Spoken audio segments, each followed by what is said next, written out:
মই ভাবো তিনি গগৈ তীব্ৰ প্ৰতিদ্বন্দ্বিতাৰ সন্মুখ আমি বিলাক নাই আমাৰ কোনো প্ৰতিদ্বন্দ্বিতা নাই কিন্তু তিনি গগৈয়ে ইলেকশ্যনৰ লাষ্ট ভোটটো গন্তি হোৱালৈকে টেনশ্যনত থাকিব লাগিব জিকা হাৰা মই জাষ্ট 5টা বজাত গৈছে এতিয়া আজি মই ক'ব নোৱাৰো সোধাও নাই মই কিন্তু তিনি গগৈ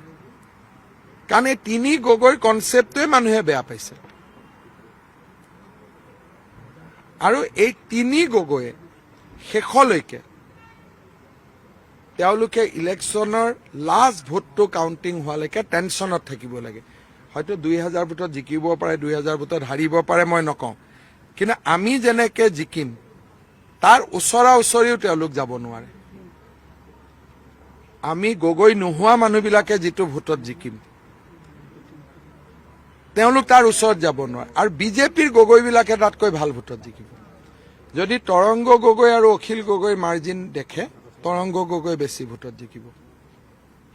যদি হীৰেন গগৈ আৰু লুৰিণ গগৈ পাৰ্চেণ্টেজ জোখে আমাৰ হীৰেন গগৈ বেছি ভোটত জিকিব কাৰণ আমাৰ সমাজখন এনেকে টাইটলৰ ভিত্তিত নচলে স্বৰ্গদেউ চাওলুং চুকাফা আৰু মহাপুৰুষ শ্ৰীমন্ত শংকৰদেৱে এখন বেলেগ অসমীয়া সমাজ গঢ়ি থৈ গৈছিল গগৈ বুলি কওঁতে বুঢ়াগোহাঁইখিনিওতো বাদ পৰে বৰগোহাঁইখিনিও বাদ পৰে সন্দিকৈখিনিও বাদ পৰে গগৈ বুলি ক'লে ইভেন আহোমৰ মাজতো যেন এটা বিভাজন আনিব খুজিছে সেইটোতো ভাল নাপায় 600 বছৰ ৰাজত্ব কৰা জাতি এটাক কোনোবাই যদি দ্বিধা বিভক্ত কৰিব খোজে এইটো মানুহে ভাল পাব নেকি আজি কোঁৱৰ সন্দিকৈ বুঢ়াগোহাঁই বৰগোহাঁই এই মানুহবিলাকতো তেওঁলোকোতো আহোম এতিয়া আপুনি আহোমৰ ভিতৰতো অসমীয়াৰ মাজততো গগৈ আনিলে আহোমৰ ভিতৰতো এটা গগৈ আনিলে আমাৰ সমাজখন তেনেকুৱা নহয় ন গগৈ ছোৱালী বুঢ়াগোহাঁই ঘৰত বিয়া হৈছে বুঢ়াগোহাঁই ছোৱালী বৰগোহাঁই ঘৰত বিয়া হৈছে বৰগোহাঁই ছোৱালী সন্দিকৈ ঘৰত বিয়া হৈছে